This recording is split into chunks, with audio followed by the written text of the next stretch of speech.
Good evening. Ira Epstein with your financial market wrap-up, and this wrap-up is for the evening of Monday, the 18th of March, 2024, the time 6:20 p.m. Central Time. It's so strange. Chicago's feeling more like winter than it did 2 weeks ago when it was like spring everywhere.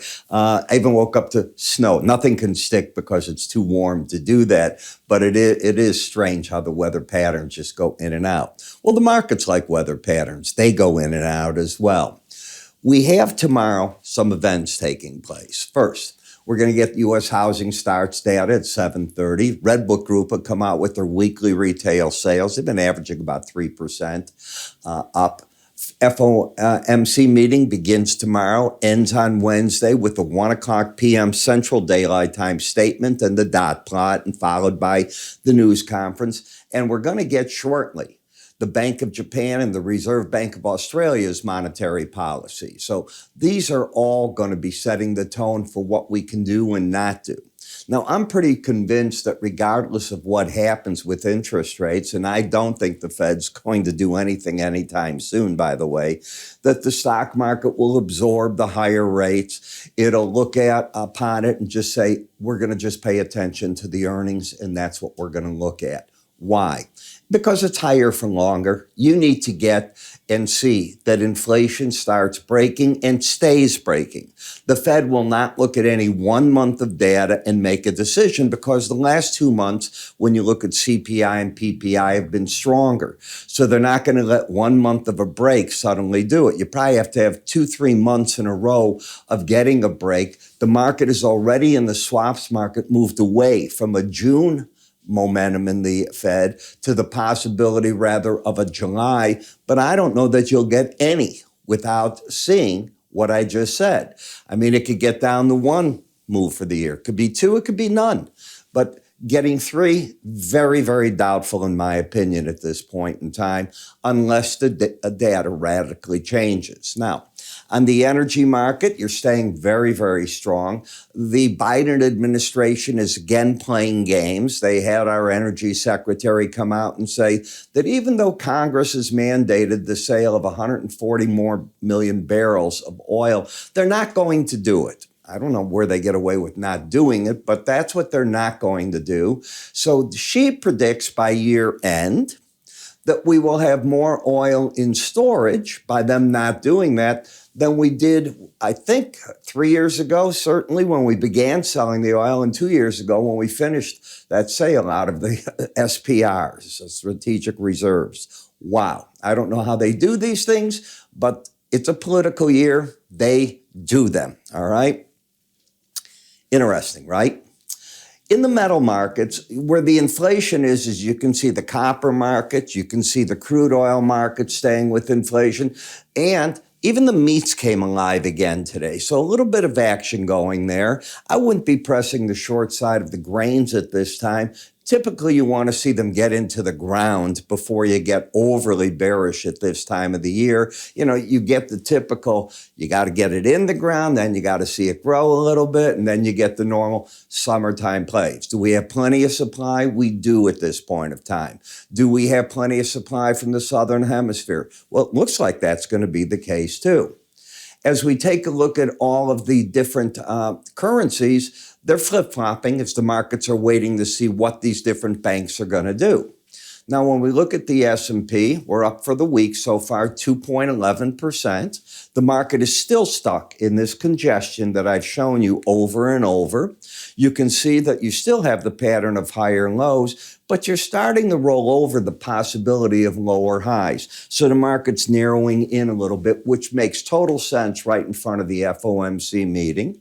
The trend staying up, what would get the market into trouble would be getting, in my opinion, under 51.67.75. That could cause something of a reaction in the market to the downside. Might be able to get to the lower Bollinger Band of 51.26. And on the upside, the 52, I'll call it 51 level. That's your resistance point. Remember, we've gotten to this 5,200 level. That was a year-end target for many of the market analysts, and you're just sort of sitting here very comfortably at this point.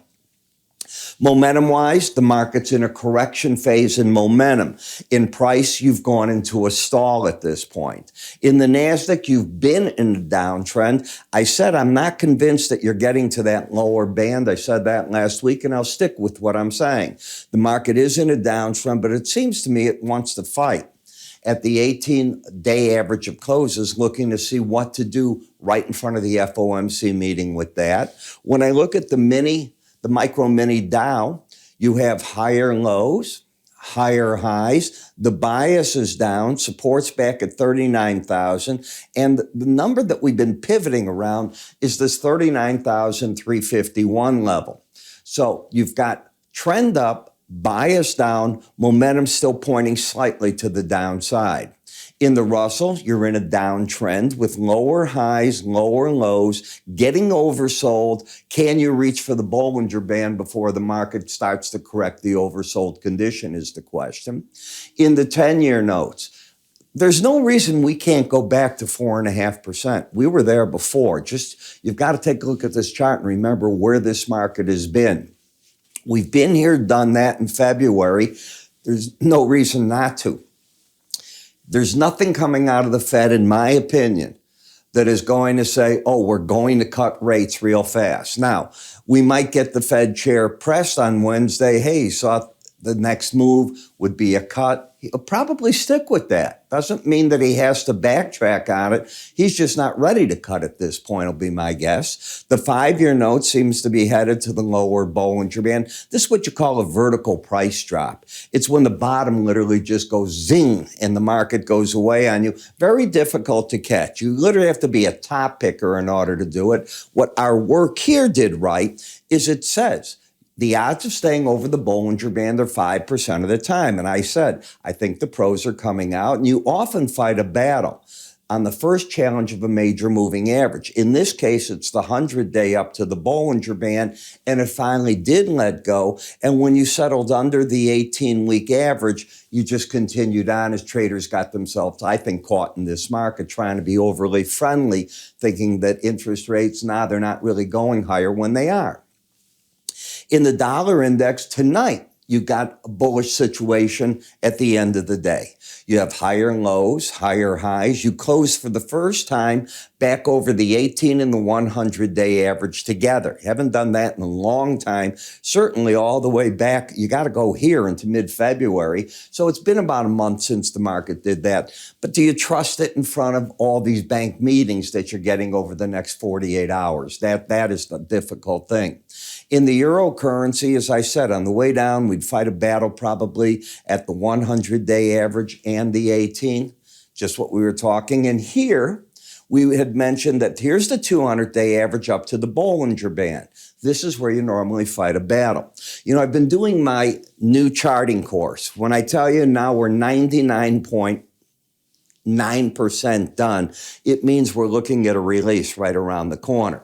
I discuss all these type of moves in that. And one of the things that I do this year, unlike what I've done in past courses, I make you go to these videos of mine, especially the morning subscriber videos. And the reason is I teach this there with all the indicators that I put on the charts. You don't get them all here in these free videos. And I explain it over and over. It's so much better than cherry picking. Oh, here's an example. And in the old days, we do print articles, you cherry pick. You don't have to do that with today's videos. You can do this all the way through, and that's what I try to do. When we look at the British pound, well, you know you're sitting right down here. Now the market has to make a decision. What is the Bank of England going to do? I don't think they're going to do anything right now. I think they'll talk the talk. Maybe the market will get a summertime break out of them. We'll see what happens. Would I bet on it? I wouldn't bet on anything a central bank does. This is now where a market has got a bearish bias. It's right at the 18-day average. It's been hanging here the past 48 hours. We'll see if the market wants to break from there. In Bitcoin, you lost the bullish momentum back here. And when you typically lose this, I'll show it to you coming in, right here. And this happened right now. Well, That doesn't surprise me if the market wants to get back to the 18-day average. And understand what this market has done. These breaks are not small. They're $8,000 and $9,000 breaks in the market.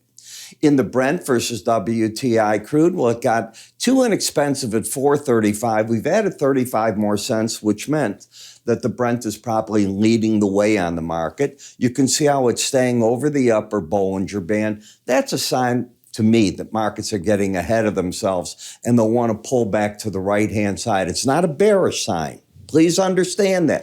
It's a sign the markets are getting ahead of themselves and they should pull back into the Bollinger Bands. And the same thing with the gasoline. I have been telling traders since right here, as the market came out, that the futures won't be the way to trade this for the summer gasoline run. It should be option strategies. And the reason is you can withstand them easier.